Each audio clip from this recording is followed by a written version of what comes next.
He stands. He stands because he must. He stands with two hands clasped over his heart lest it bust or burst, with a variety of emotions: fear, pride, courage, the need to fulfill his trust. It weighs on his shoulders, so he stands, his feet sinking in the carpet, in a small room, in a seemingly smaller apartment, enveloped by the darkness.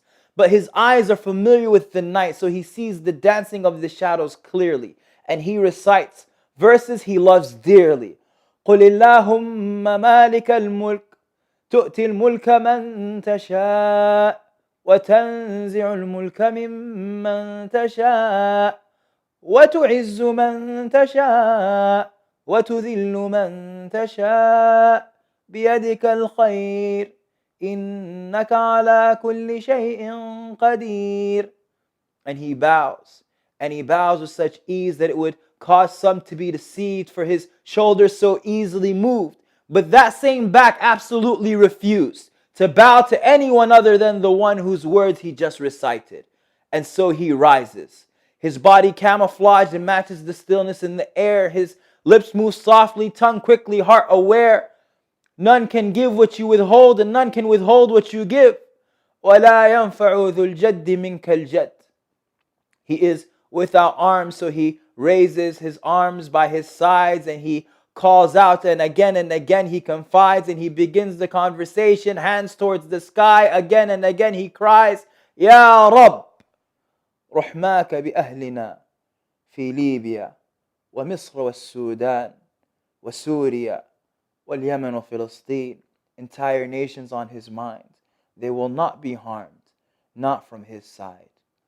اللهم أنصر إخواننا، اللهم ثبت الأرض من تحت أقدامهم، اللهم عليك بأعدائك وأعدائهم، اللهم أرنا قدرتك فيهم، اللهم ارفع يد الغدر والخيانة عن المسلمين، وأذن بفرج قريب لعبادك الموحدين، واشفي صدور قوم مؤمنين. He is far from them, but in his heart and mind he is by their side. They are his joy and pride, and they will not be harmed, not from his side.